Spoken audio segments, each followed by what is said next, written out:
Get out of the way! Get out of the way! It's not like I drove it into the situation. They followed me and started bashing my windows in. It's not like I mean, I didn't drive it through a riot. That's not what I was doing. The riot came to me. If you're on X, you know Nick Sortor. He does work on the ground, right in the thick of it, right? Boots on the ground, action reporting. He's been an incredibly prominent voice with Minnesota. And you guys, sometimes it's easy to sort of see someone on social media and not think of what they may have to go through. It doesn't come without risks. He risks his actual person every time he goes out there. And this video, I think, drives that home.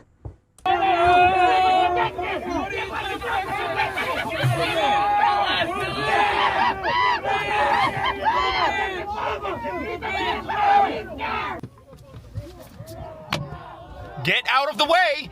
Get out of the way!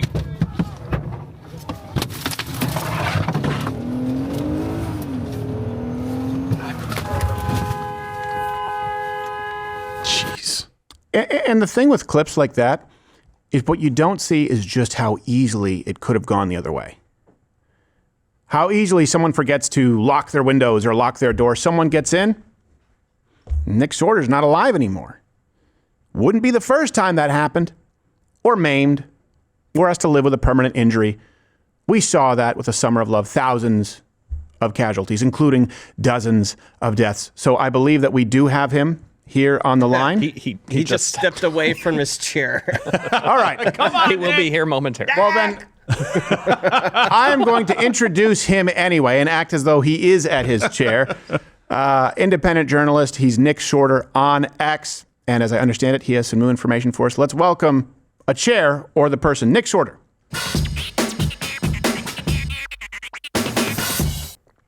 Oh, okay, there he is. Okay, I'm glad it wasn't just a chair. Very, very nice. How are you, Nick? I'm sorry. It's been a busy morning, man. There's a lot going on, especially in Minneapolis. It's not all good, unfortunately, but you know we're still going to fight for mass deportations. It's not a lost cause. I'm just not liking the way it's looking right now. How about that? No, I think you're absolutely right. Even the perception of weakness or the perception of backing down is not great. And as I understand it, you were the one who, by the way, people can follow you, of course, Nick Sortor on X. Is there another place where you want to direct people to support you? X is typically the place because every other platform will just ban me. I do have an Instagram. Just I don't use it very much because it's like, you know, why bother if every time you post something that's remotely edgy, it gets community striked or whatever it is. So X is really the main platform. No, don't sell your Instagram short. You look fantastic in yoga pants. Now, yesterday, as I understand it, you were the one to break this, that Greg Bovino was, I don't want to misrepresent because there's quite a bit of confusion. Fired, reassigned, different post. Can you clarify that for us, where it stands now? Yeah, so originally what was going on is he was relieved of duty as commander op at large. So he's no longer the Border Patrol commander.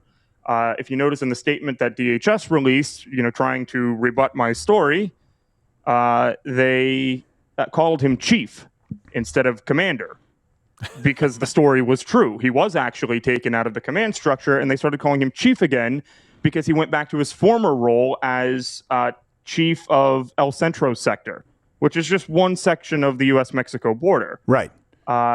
And President Trump was not originally aware of this because it was a decision made by Rodney Scott, the Customs and Border Protection commissioner. And then once President Trump found out about it, he was obviously a little bit upset. So. Okay. So it wasn't coming from him. Is that the reason that the messaging was so incoherent? And does that seem to be a trend in your experience with those on the inside in this administration? Well, I mean, you kind of have to look at it from a standpoint of you have all of these millions of employees of the U.S. federal government that President Trump is managing. So, of course, there are going to be middle managers as well. That's what I'm going to call the CBP commissioner. Sure. That Kristi Noem doesn't actually even have, like, he's technically within DHS, but he doesn't answer to Kristi Noem either, which is odd. Like, she can't go and fire him if she wanted to do so. And it seems like Rodney Scott's approach to deportations is very different than what you, and tens of millions of other people voted for. We want mass deportations, right? When somebody says worst of the worst, the problem with that is you're now essentially just granting amnesty to illegals that they erroneously call non-criminal, because if you're here illegally, you've committed a crime, you are a criminal. Right. And that was one of the stories that I've unfortunately been hearing this morning, is that Border Patrol agents have now been given new orders not to, for example, if they were to run a license plate and it comes back as that person is an illegal that Border Patrol was forced to let into the country under Joe Biden, they are no longer allowed to arrest that person. And is this the first? They know for a fact that's illegal. Is this new information that you're just bringing to light right now? That these new orders? Okay. And I don't want you to reveal your sources, but you have someone who you trust on this. You believe this is a matter of actual approach and policy now. This actually came from two separate Border Patrol agents on the ground in Minnesota. They're very, very frustrated. Obviously, they feel like one of them actually said that this feels like we just reverted to the Biden days. Mm-hmm. And I don't want to sound too alarmist on this just yet. I want to see.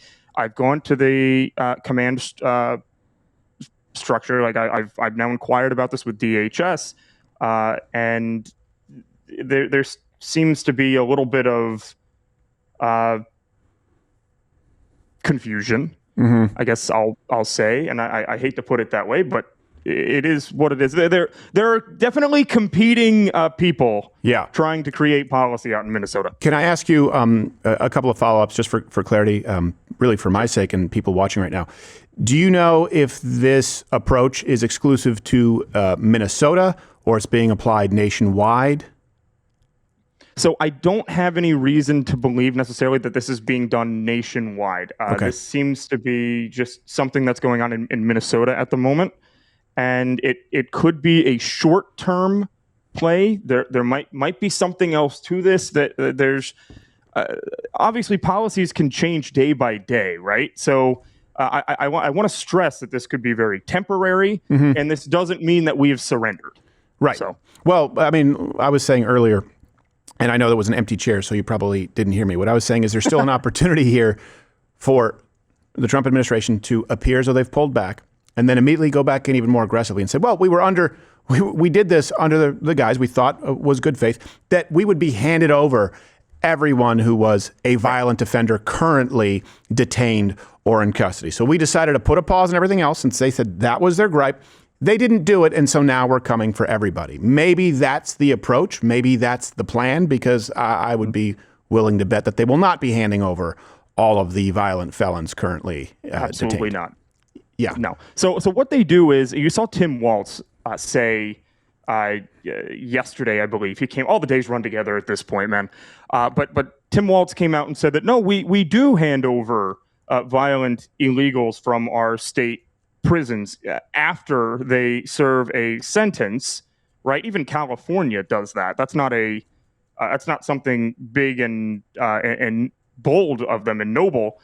What they don't do is, because they hardly imprison anybody besides Derek Chauvin in Minnesota. Right. There aren't a lot of them that are serving sentences in state prisons. So when it comes from jails and such, all of the county jails, the city jails and such, they still don't honor those ICE detainers. So if an illegal is arrested, even for a violent crime, and then they no cash bail out, and they have an ICE detainer put on them, they still don't get turned over. Right. So I'm hoping Trump is working that deal out. I don't know the specifics of that, but I'm hoping that this is the best case scenario that I'm thinking about right now, is that maybe just today they're being a little softer out there so that Homan can get on the ground and hopefully negotiate some sort of deal out there. And so not all hope is lost. I'm not here to blackpill everybody. I'm just telling you what's going on. No, I agree with you. That's why I said, like, you'll have sycophants who say, like, this is 9D chess, and then you'll have people saying, this is all lost. The truth is, we don't really know yet, and so my approach today has been to speak as though those in the administration are watching, because we know many do, and to use our platform and influence to, like, look, this is what should be done. I understand it if it's a play to say, okay, hand over all these criminals, and the second they don't, well, then it should be hellfire. That's what it should be. And I believe that we should deport everyone who's here illegally. I just think an arguing point, just like, well, look, we're not talking about dreamers. We're talking about violent criminals, not just those who crossed, and they won't even give us them. So now we have to be coming for all of it. Let me ask you something. Oh, you know what? If you can say, we actually have to go to Rumble Premium here. I didn't realize that we went beyond time. And I wanted to ask you a couple of other questions about investigative journalism, because, you know, I used to do that before people recognized me and then tried to kill me. But best place for people to find you, sir? On X, at Nick Sortor, NickSortor. There you go. And look, guys, go show him some support, because he's putting his nuts on the line for you. All right. And we are back with Nick Sortor. Nick, is it Sortor or Sortor? Sortor. You had to write the first time. Okay.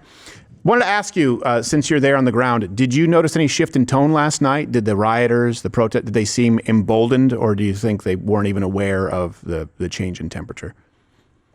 I mean, they're a bunch of zombies, man. I mean, they don't do anything unless they're explicitly told to do so. And nobody was telling them last night to back down. That's why, I mean, you saw the force that was being, what was it, Maple Grove police? Yeah. It was not Minneapolis police. A lot of people were saying that it was Minneapolis police decided to grow some balls and do something, and that's just not true. They still haven't grown any balls. It was a wealthy suburb of Minneapolis that ended up finally, you know, slamming the hammer down. And I will say that they were correct for the first time so far that I've noticed. They did have the right hotel that time. Right. Agents are no longer there. Okay. Well, it helps to get the right hotel. And that's another thing we talked about yesterday. It's like, hey, there are other people in this hotel. There are other people who are just trying to get home to their families, who are trying to earn a living. But, you know, these professional protesters, they obviously don't care one bit. I appreciate that announcement. That's major. And hopefully we'll see how this plays out. I wanted to ask you, how did you come to find yourself in investigative journalism this way? Like, was it something you planned to do? Did you fall into it? No. So I always did a lot of disaster relief when I was younger. And so I spent a lot of time in disaster zones. Like, in 2021, I believe there was that massive tornado in Mayfield, Kentucky that just ripped apart the entire town. You know, it was a lot of people lost their lives in that one. And I lived in Kentucky at the time. So I went there to, you know, help with disaster relief. But another story that, like, the first story that I really covered was, actually, I'll go back a little bit more. 2020, I lived in Louisville, Kentucky. What happened in Louisville, Kentucky? It was the summer of love. I watched a man die in Louisville, Kentucky. I hate that city, but continue. Yeah. You know what? I hate it too. There's a reason I don't live there anymore. But they literally, there was a no-go zone in downtown Louisville for police. So LMPD, they have a pretty based X account now, apparently, but, you know, their actual policies really haven't changed very much. They ceded the entirety of downtown Louisville to thugs and rioters, and there was a steakhouse down there that I used to love called Eddie Merlot's, I believe, and they had to end up closing because their place got raided and burned down 3 times. Jeez. 3 times, and it was allowed to happen in downtown Louisville. And so the place still hasn't recovered from that. Yeah, all these businesses and stuff down there. But I went down there just as a citizen at the time, just taking video for Snapchat, really, just friends on Snapchat, just documenting what was going on for my friends. And they robbed me at gunpoint in downtown Louisville, and there were no cops at all. I was in front of the 911 call center, and I couldn't get a cop to respond. Well, you're very white. You're right. I didn't fit in particularly well. But where it actually got big was East Palestine, Ohio, because that whole thing happened in Ohio, just one state away from Kentucky, and you saw all the people there just begging for help, and the legacy media were telling them, nope, the governor said it was fine, and you can drink the water, and nobody believed him. Yeah. And nobody was covering it. So I went up there and I covered that. And that was the real start, I guess, of the independent journalism. You got to fill in those gaps with the legacy media refuses. No, well, absolutely. And I was going to have you always been more conservative, more right-leaning, and so was it just sort of a meshing of the two, or did you become more conservative as you witnessed this transpire? I would say I definitely became more conservative. I was pretty conservative to begin with, especially with I got into politics because of the lockdowns, the draconian lockdowns in Kentucky with Andy Bashir. And I actually was able to gather several 100,000 petitions to impeach him for he was giving like exemptions for his friends. So he made it so that mom and pop coffee shops had to shut down, and they weren't allowed to do like curbside coffee. Yeah, you could only have your coffee shop open if you had a drive-through, which made it so that Starbucks could stay open, obviously. And strip clubs and liquor stores. So those were your things. So you could get a lap dance, you just couldn't get a cup of coffee. Yeah. Well, I would have made the most of it and just thrown hot coffee on the strippers and say, go call your dad. But, when I was in Louisville last time, there was a comedy club there. It was a great comedy club. But I remember I went to a Walgreens or a CVS, don't quote me, and the socks were behind lock and key. It was the first time that I had seen socks. Like, usually it's like the razor bump cream or whatever. And it was socks behind that. And then I was driving. Whenever I go to a new city, I just sort of drive out, kind of like spokes on a wheel. And I saw a man, I think they were trying to revive him with Narcan. And I saw his arm kind of move. And then I saw it no longer move. I mean, it was right there. It was terrible. I've been there 3 times. And it's really sad what's happened to that city. I honestly don't know what the difference would be between an unpoliced Louisville and what I saw as Louisville, but we had the same thing in Michigan, where you could go to Costco, but you couldn't go to a farmer's market that was entirely outside. And I think that was a lot of people. They woke up with that. I kind of fell backwards into it. We have Andrew Breitbart up here on the chalkboard because I was just a comic who had been banned and an actor had been banned from a lot of places. And I remember everyone at one point in time, they were just praising. There was Michael Moore's Sicko. They were praising Canadian healthcare and Cuban healthcare. Funny enough, they still do. And I said, well, I went through Canadian healthcare. And back then, they didn't have hidden cameras. So I had like one of those old, picture cameras. But if you put an SD card in it, like you could film for 15 minutes. And I had it in a trucker hat or in a Starbucks cup. And I just went to all the clinics and hospitals. And that was the first sort of investigative piece that I had done. It came out a few weeks before James O'Keefe and Hannah Giles' Acorn thing. So I fell backward into it. And then infiltrated Ansel. We had a whole bunch of those, but it was never really something that I set out to do. But like you said, it comes down to someone has to do it. And can people support you? Like, do you make a living doing this? I assume you do it full time. Like, how can people support you? Because I do hope you're taking precautions, because the more successful you become, the bigger of a target you become. I'm sure you know that. Yeah, and that was sort of the problem in Minneapolis, right? Like they were coming after me. They destroyed my vehicle that I had at the time. That causes a hell of a lot of headaches, right? Trying to get because it was a rental car, and they don't want to. The insurance company doesn't want to cover it because they're saying that it was due to a riot, and so they're trying to use like a riot exemption out of it. And it's like it's part of the game. I factor all that stuff in. How is there a riot exemption? That would be something completely out of your control. Like that seems as though it's something that insurance is for. Right. I mean, it's not like I drove it into the situation. They followed me and started bashing my windows in. It's not like I didn't drive it through a riot. That's not what I was doing. The riot came to me. Yeah. So that's why I don't purchase any of the additional insurance anymore, because it seems like with rental cars, I was going, no, that's not covered. You're like, why? Oh, as an act of God. You're like, isn't that literally on your list of things? Like, yeah, but not that God. It's a different God. So yeah, it's just the worst.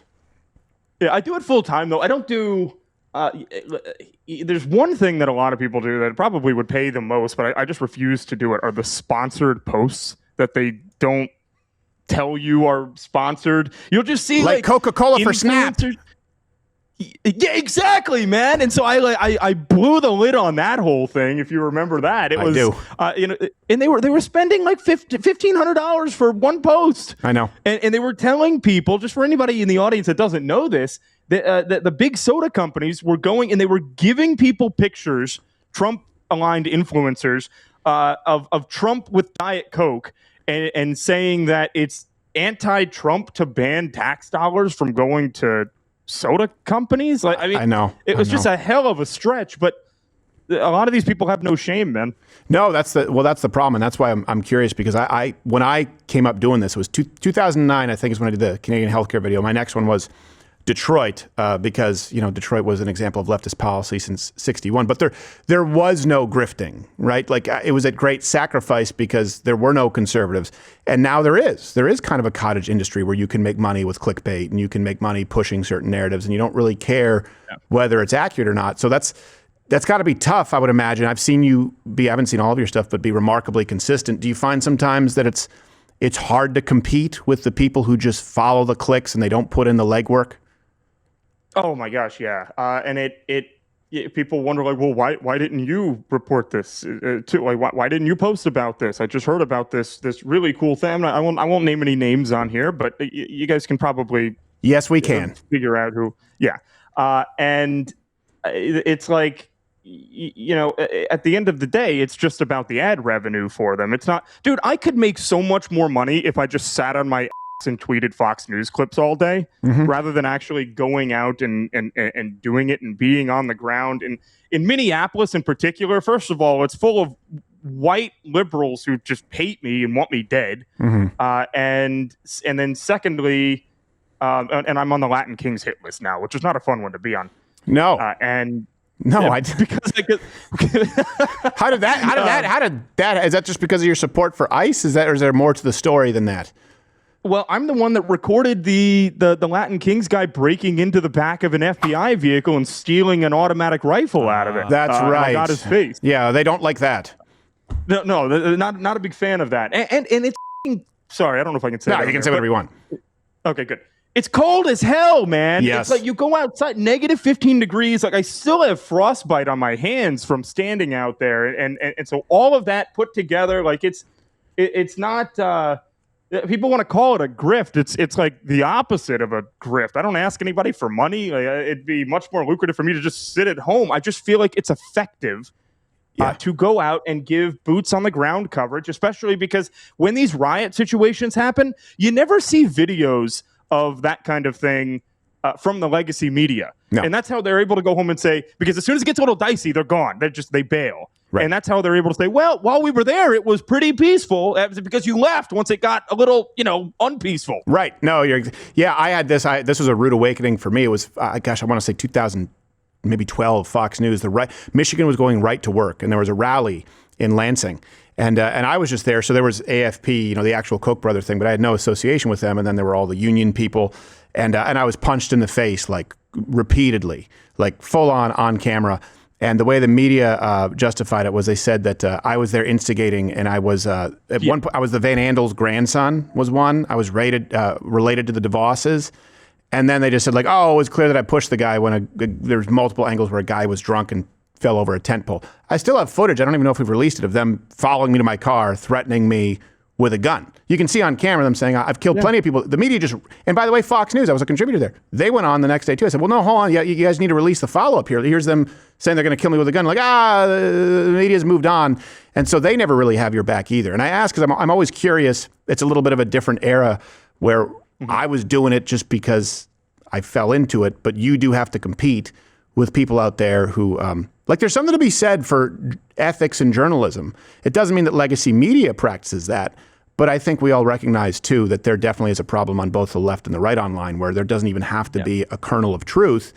And yours is put right next to it. So let's say you have a riot where that guy's stealing an automatic rifle. Okay, and that's real. But then it's right next to someone unloading an automatic rifle against ICE, but that's fake. Well, guess which one travels faster? And that's really hard to compete with. So, just know that there are people out there who see it and appreciate your consistency. I know it's got to be tough.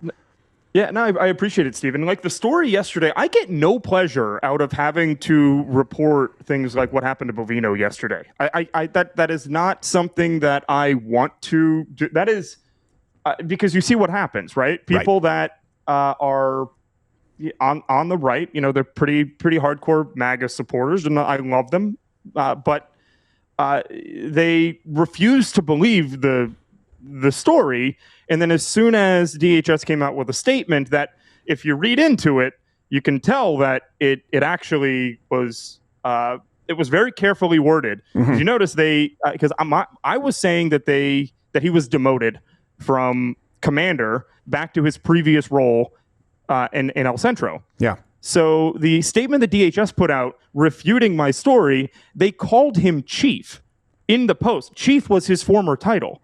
Right. So they did, but they took it out of context, and they said that, oh, he wasn't relieved of duty. I didn't say that he was fully relieved of duty. I said he was relieved from duty as commander op at large.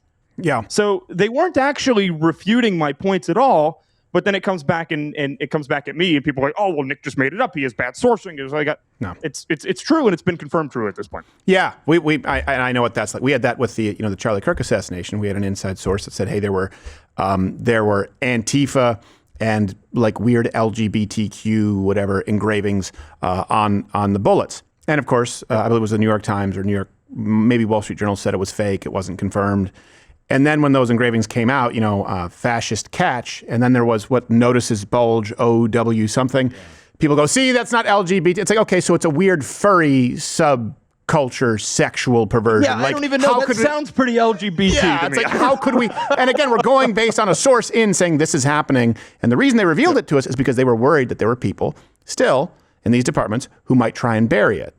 Right. So that's why they gave it to us. And then it becomes a technicality and, you run into what it is that you're discussing. And these people never have any skin in the game. They never put their on the line. So I know sometimes I'm sure it can be demoralizing. And especially if you're calling balls and strikes, because you have to explain like, hey, I'm not a black pillar who thinks we need to impeach Trump because of the strike on the Iranian facilities. I think that's actually reasonable. But I'm also saying that maybe they haven't handled this well. And, you just end up building up a Rolodex of enemies who don't even realize why they're angry. And that's something that we need to do better about. But dude, Trump listens to feedback from you and me and other people on X. He truly does. If it's legitimate feedback, if it's fair feedback, he will react to it. Like he found out about Bovino being removed from his position from X yesterday. Like that's confirmed at this point. Like I've had conversations with the White House about it. And so he's not mad he's mad that the situation happened to begin with. Right. And he's taking action to do so. But just by coming out and saying that stuff, it actually, it does help. You're not saying to abandon the administration. No. Trump is caving. He's surrendering. That's not at all what was said. But that's how people take it. Right. Yeah. And that's the problem with people who, again, they're not acting with the through line being truth. It's just, hey, how can we do? I know I can generate clicks. Hey, who's trending? Nick Sortor. Him, right? That's how it goes. You know it. That's what happens. Right, yes, it is. And you're like, what? I stood up at your wedding. Like it's just, it can be absolutely exhausting. So we sometimes lament that we're an island here, but there's a benefit to being an island where there's a lot of glad. Do you ever feel this way? I do. And I mean this just feel, and I hate to go into feel.